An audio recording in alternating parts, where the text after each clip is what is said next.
Hi and welcome to this video log with me, Wayne, from swimmingcyclingrunning.com. Well, as we're allowed to get back into swimming pools in the UK, I thought it'd be a very good time to set up a new playlist called Back to Swimming. And in this we're going to have a swimming session each week where I'm going to explain the session and have video examples of all the drills that we're going to go through, so you can take the session to the pool and actually do everything as correctly as possible. So this is going to be a series, so you need to subscribe and hit that notification button if you want to make sure you don't miss out on any future sessions. Now I'm going to put a link to the session below. It's completely free. You can just click through, you can copy it, you can print it out and take it to the pool with you. But before you go, look at the video, see the drills, see why we're doing the drills, see what the drills are for and how to do them correctly. Also some little errors that can creep into the drills that you can try and avoid. Now in this particular session, our main warm-up of 4 100 metres done on 2:05. Now that's a reasonably slow time, and what you're meant to do is slowly but surely increase your pace throughout the 4 100s. It's very tempting to start off slightly too fast, and what you'll probably find is whatever you do, the second one is going to be slower than the first one, simply because you're really fresh.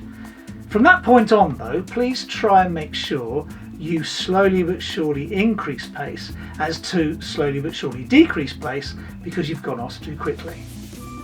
We're then going to go on to some balancing drills. Now these are kicking on your side, either changing sides by length or changing sides after every breath. That's really important to try and balance yourself up and keep a very straight body and your arms right by your side. Let's go to the computer and have a look at how these are best done. There's 2 sets of these in sets of 450s done on 115. Now if you haven't got fins, you'll probably just do 4 25s on 115 and that will be fine. Remember, balance yourself up. Let's look at how it's done. So the kick on the side drill is done with your arms by your sides all the time, and really what you want to do is lock that arm and lock that arm right against your side so your body remains straight. In this example we have a curved body. Now it's understandable why she's curving her body. She's only done this once or twice, and she's doing that to make sure that her head effectively is close to the surface so she can rotate it up to breathe really easily. You'll see that as she goes along. So she's kicking and she rotates up to breathe, and it's easy because she's lifting her head. She's looking, instead of just over the shoulder, there she's looking forward. Again, when you start doing this, that's a really easy thing to want to do because you're not sure where you're going. So remember, keep your arms right next to your body, plant them on your body, and we want your body dead straight in the water as opposed to curved. Now this is actually kick on the side drill, changing every breath. The first girl does it after every 2 breaths. So that's a perfect example of how to do just kick on the side drill, changing every length. Just keep there, up again and then down, and then rotate to the other side if you're doing kick on the side, changing every breath. And you can see you're looking forward and down over the shoulder, trying to keep the hip on the surface and trying not to cheat like this girl's going to do there. Just look up, look down, rotate. You can see that hip on the surface, up, down, rotate. Next we're going to keep to the balance element, but we're going to start using the arms. And we're going to start using the arms really nice and relaxed. We're going to try and stay relaxed throughout this whole session. So the shark fin is first, followed by the extended shark fin. Once again, let's go to the computer and see how these are done. Now the shark fin drill is simply the extended shark fin drill, but staying on one side the whole time and not putting the arm forward. So the arm simply comes up and then goes back down again, and you're breathing the whole length one side. At the end of the length you change sides, so you come back breathing the other side. Now here we're seeing the extended shark fin drill done really well.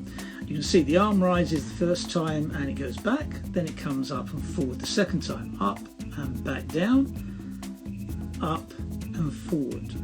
Now watch this closely, relax, breathe on the first one, try not to breathe on the second, keeps your head in really nice position. Now we're going to go on to some more traditional drills. We're going to do 9 50s in sets of 3 each of single arm with Pull Bouy, catch up and finger drag. Now we're going to go to the computer and show you what these are like, but please remember, drills are meant to be done really nice and controlled and quite slow. Now the time we've put these on is 1:05, but if you can't make that time, or if you're incredibly fast, if you take 15 to 20 seconds rest on each, that will be fine. Here we're watching a group of swimmers go across the pool doing single arm with a pull buoy.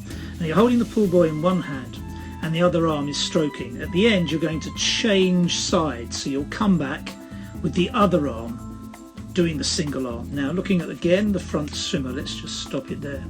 You can see that's a really nice relaxed stroke. He's breathing, coming in, and then you'll see the other shoulder pop out as he extends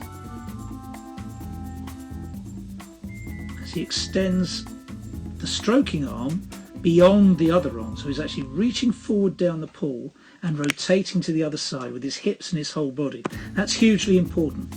We want that rotation to extend our reach, and effectively as we go forward we're moving into the catch position. So you have a catch, then you drive through and accelerate the arm all the way through the stroke. So that accelerates from there all the way backwards.